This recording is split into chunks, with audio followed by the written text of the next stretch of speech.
रोहित और सुषमा के विवाह को 3 साल हो चुके थे, लेकिन अभी भी कोई बच्चों की प्लानिंग नहीं की थी। दोनों सोचते हैं कि पहले लाइफ अच्छे से एंजॉय कर ले, फिर देखेंगे। सुषमा बच्चों के स्कूल में जॉब करती और रोहित एक कंस्ट्रक्शन कंपनी में इंजीनियर होता है। सुषमा को समर वेकेशन की छुट्टियां होती, तब हर साल दोनों किसी हिल स्टेशन पर छुट्टियां मनाने जाते। पर इस बार रोहित का छुट्टियों में अपने गांव जाने का बहुत मन होता है और फिर रोहित अपने प्लान के बारे में सुषमा से कहता है। अरे सुषमा, जरा सुनो, इस बार के वेकेशंस के लिए मैंने कुछ अलग सोचा है। अच्छा, जरा मैं भी तो सुनूं, आपने क्या स्पेशल प्लान किया है?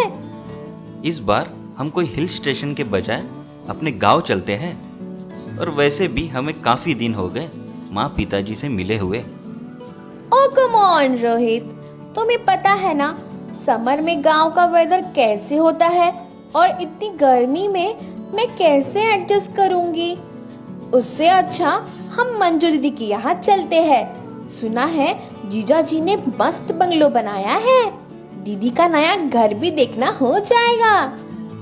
शहर में पली बड़ी हो, तुम्हें गांव क्या पसंद आएगा, और तुम्हारे सो कॉल्ड जीजा जी तो बड़े लोग हैं।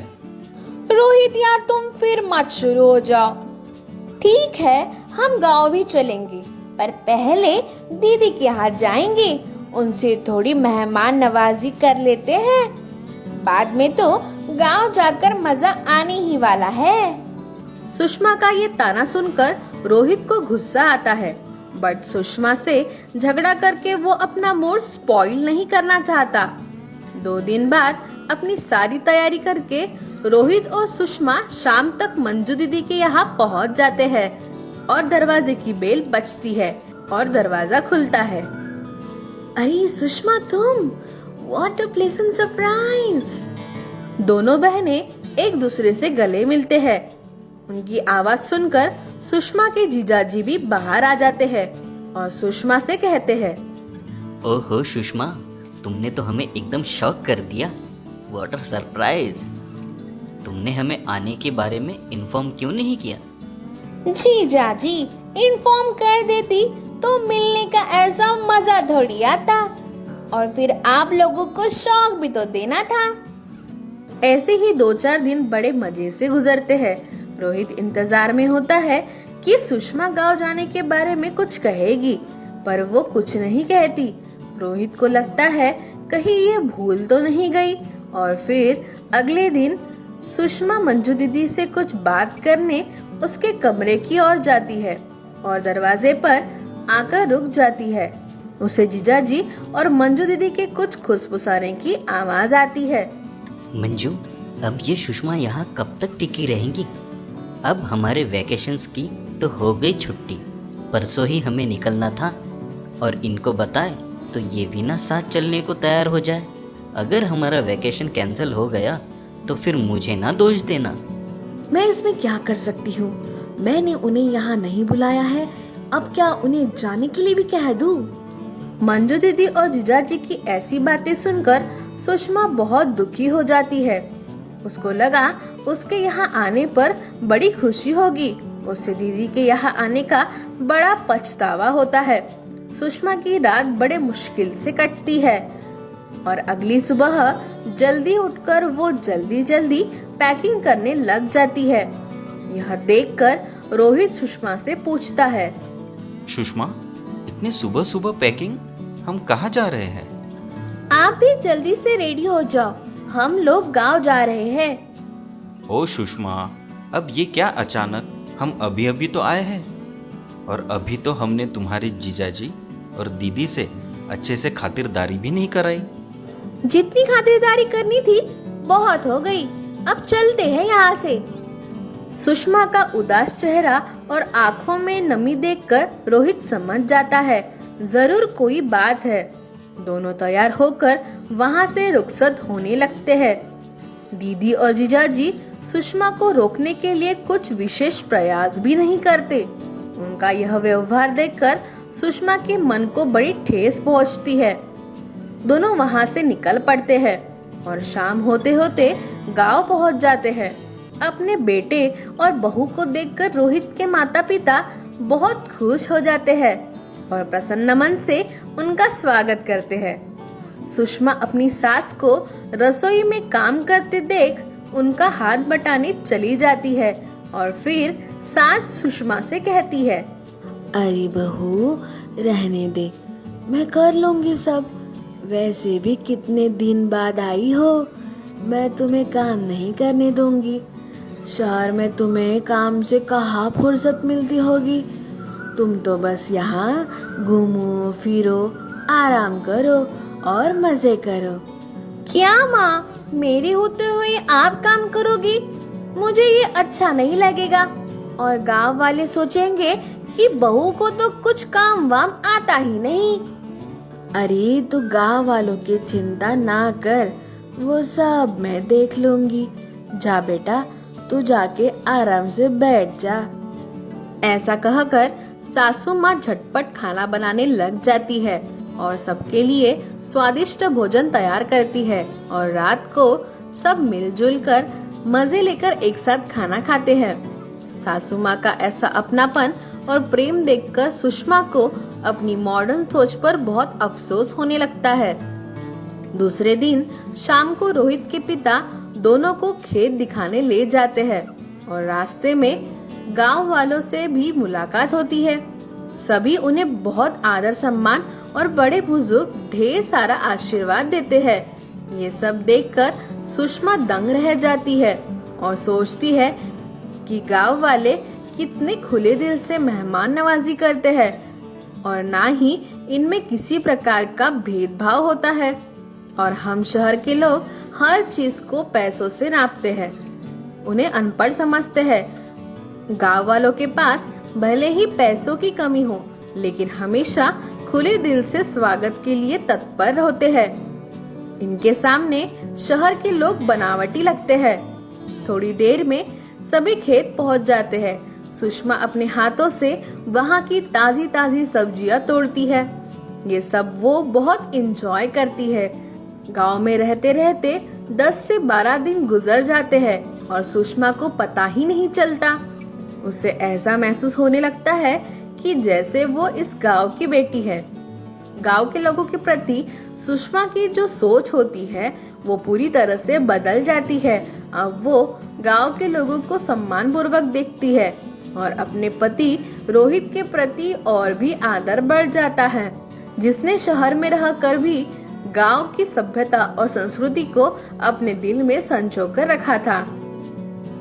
तो दोस्तों, आपको ये कहानी कैसी लगी ये हमें कमेंट बॉक्स में कमेंट करके जरूर बताएं। और हाँ, हमारे चैनल को लाइक, शेयर और सब्सक्राइब करना ना भूले।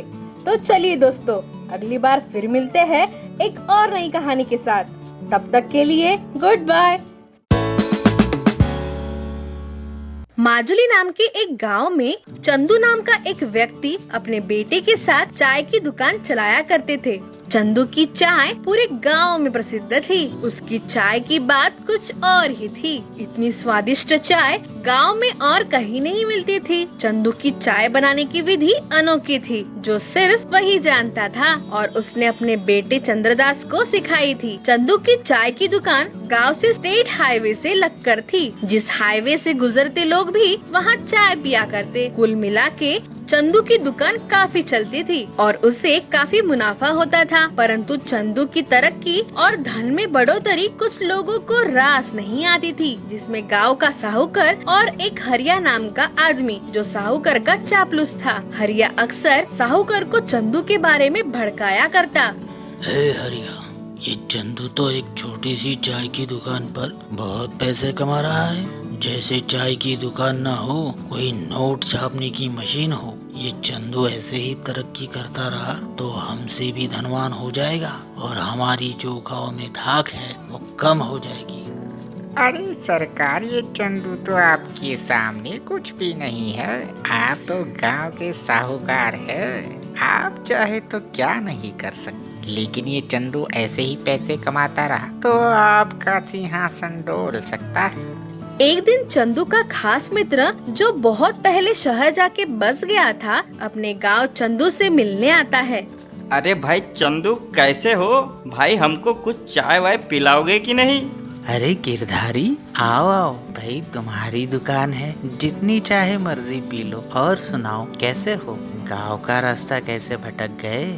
अरे क्या बताओ चंदू, गांव की बड़ी याद आ रही थी। शहर में तो बड़ी भागदौड़ कर ली। काम से रिटायर हो चुका हूँ, बेटे को सरकारी नौकरी मिल गई है और बेटी की भी पढ़ाई पूरी हो चुकी है। सच कहूँ तो अपने गांव में जो सुकून है वो शहर में कहाँ। अच्छा, तुम्हारा एक बेटा भी है ना? अब तो काफी बड़ा हो गया होगा। हाँ, मेरे साथ ही मेरे काम में हाथ बटाता है। घर पर है, बस आता ही होगा। उतने में चंद्रदास वहाँ पर आता है। चंदू उसे गिरधारी का परिचय देते हैं। चंद्रदास आगे बढ़कर उनके पैर छूता है। उसके संस्कार, सादगी और व्यक्तित्व देखकर गिरधारी काफी प्रभावित हो जाते हैं। अरे भाई चंदू, यही दुकान पर ही निपटाओगे या अपने घर भी ले जाओगे? तुम्हारे घर आए तो काफी दिन हो गए और भाभी से भी भेंट नहीं हुई। अरे क्यों नहीं मीत, चलो घर चल। अरे बेटा चरणदास, तुम थोड़ा दुकान संभाल लो, हम जरा घर होकर आते। और दोनों घर की ओर निकल पड़ते हैं। घर पहुंचकर चंदू की पत्नी उनका तहे दिल से स्वागत करती है और गिरधारी उनसे वार्तालाप शुरू करते हैं। बातों बातों में गिरधारी अपने मन की बात चंदू से कहता है। चंदू, तुम्हें कोई आपत्ति ना हो तो मैं तुमसे एक बात कह सकता हूँ? गिरधारी, अब हम दोनों में कभी कोई बात छुपी है भला? बेझिझक होकर कहो। अगर मेरी बेटी रितु तुम्हारे यहाँ बहू बनकर आए तो कैसा रहेगा? चरणदास को देखते ही मेरे मन में ये विचार उत्पन्न हुआ था। परंतु गिरधारी, तुम्हारी बेटी को ये रिश्ता मंजूर होगा? वो शहर में पली बढ़ी गाँव में रह पाएगी? तुम उसकी चिंता मत करो चंदू, मुझे उस पर पूरा विश्वास है। वो जिस घर भी जाएगी उसे अपना बना लेंगी और अपने गांव ब्याह कर आए, इस बात की सबसे ज्यादा खुशी मुझे ही होगी। और चंदू, मैं तुम्हें बरसों से जानता हूँ, तुम्हारे साथ तुम्हारे परिवार में मेरी बेटी बहुत खुश रहेगी। गिरधारी की ये बात सुनकर चंदू की आंखों में खुशी के आंसू छलक पड़ते हैं और कुछ महीनों बाद ही रितु और चंद्रदास की शादी हो जाती है और ऐसे ही खुशी खुशी दिन गुजरते हैं। एक दिन अचानक से चंदू की तबीयत खराब हो जाती है और चंदू बिस्तर पकड़ लेता है। चरणदास, अब मैं तो दुकान पे नहीं आ पाऊंगा। अब दुकान की सारी जिम्मेदारी तुम पर ही है बेटा। पिताजी, आप बिल्कुल भी चिंता ना करें, मैं बराबर से सब संभाल लूंगा। बस आप अपनी तबीयत का ख्याल रखिए। चंद्रदास अच्छे से दुकान संभाल लेता है। हरिया, जो हमेशा चाय की दुकान पर आया करता है, वो चंद्रदास से कहता है। अरे बेटा चरणदास, बहुत दिनों से चंदू दुकान पर नहीं दिख रहा, क्या हुआ? सब ठीक तो है ना? चाचा, पिताजी की कुछ दिनों से तबीयत ठीक नहीं है, वो घर पर आराम कर रहे हैं। हरिया ये खबर तुरंत जाकर साहूकर को देता है।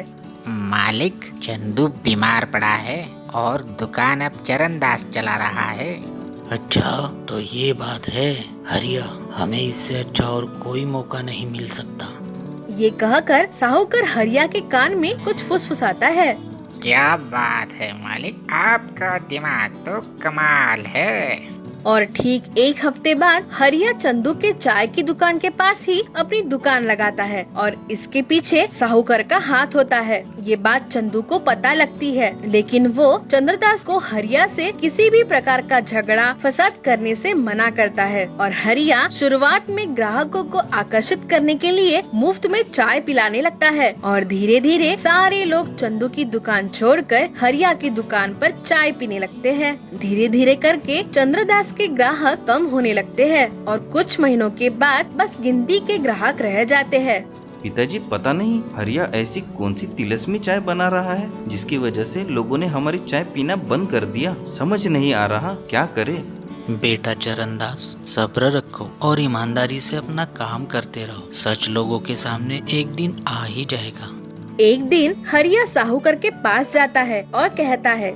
मालिक, आपका दाव बिल्कुल सही पड़ा है। आपका दिया हुआ नुस्खा तो बड़ा ही काम कर गया। चंदू का धंधा तो बिल्कुल चौपट हो गया। ये तो होना ही था हरिया। ये मामूली सा चाय वाला हमारी बराबरी करेगा। लगा दिया ना होश ठिकाने। एक दिन की बात है, रितु का भाई महेश उससे मिलने गांव आता है। सबकी खैर खबर पूछता है। रितु का उदास चेहरा देखकर समझ जाता है कि कुछ न कुछ गड़बड़ है। बहना, क्या बात है? तुम इतनी उदास लग रही हो। यहाँ सब ठीक तो है ना? ससुराल में तुम्हें कोई परेशानी तो नहीं? देखो, मुझसे कुछ छुपाना नहीं। नहीं भैया, ससुराल में मुझे कोई तकलीफ नहीं है, सब बहुत अच्छे हैं। दरअसल बात ये है कि और रितु महेश को विस्तार से सारी घटना बताती है। तो ऐसी बात है। ठीक है बहना, अब तुम चिंता मत करो, मैं सब देख लूंगा। बाद में महेश चंद्रदास से इस विषय में बहुत देर तक बात करता है। जीजा जी, मैं कल शाम को शहर लौट जाऊंगा। बस सुबह मुझे किसी के जरिए हरिया की दुकान की चाय पिला दो। क्यों साले साहब, हमारे यहाँ चाय अच्छी नहीं बनती क्या? जीजा जी, आप बस वो कीजिए जो मैं कह रहा हूँ। अभी मैं आपको कुछ नहीं समझा सकता। दूसरे दिन महेश हरिया की दुकान की चाय पीता है और शहर लौटते वक्त पार्सल साथ में भी ले जाता है। और ठीक एक हफ्ते बाद कुछ लोगों के साथ गांव लौटता है और हरिया की दुकान पे जाता है। ओ हरिया, चलो बंद करो अब अपनी ये दुकान। लोगों को बहुत बेवकूफ बना लिए। अब तो हवालात की हवा खाओगे। ये क्या बकवास है? और कौन हो आप ये सब कहने वाले? महेश अपना आईडी कार्ड निकालता है और दिखाकर कहता है, मैं महेश श्रीवास्तव शहर में फूड डिपार्टमेंट में कार्यरत हूँ। मैं तुम्हारी चाय जांच के लिए शहर प्रयोगशाला ले गया था और जांच में पता चला है कि तुम इसमें नशीली दवा मिलाते हो ताकि लोगों को तुम्हारे यहाँ की चाय पीने की लत लग जाए। इस दवा के लोगों के शरीर पर बहुत हानिकारक असर हो सकते हैं। लोगों की जान के साथ खिलवाड़ करने की सजा तुम्हें जरूर मिलेगी। माई बाप, इसमें मेरी कोई गलती नहीं है। ये सब तो मैंने साहूकार जी के कहने पे किया था। इस तरह साहूकर का सारा षड्यंत्र गांव वालों के सामने आ जाता है। साहूकर और हरिया को गिरफ्तार कर लिया जाता है। सभी गांव वाले महेश को बहुत धन्यवाद करते हैं और गांव में चंदू और उसके परिवार का मान बढ़ जाता है। अपनी बहना की मुंह पर मुस्कान देखकर महेश निश्चिंत हो जाता है। तो दोस्तों, आपको ये कहानी कैसी लगी, ये हमें कमेंट बॉक्स में कमेंट करके जरूर बताएं। और हाँ, हमारे चैनल को लाइक, शेयर और सब्सक्राइब करना ना भूले। तो चलिए दोस्तों, अगली बार फिर मिलते हैं एक और नई कहानी के साथ। तब तक के लिए good bye. Stay home, stay safe.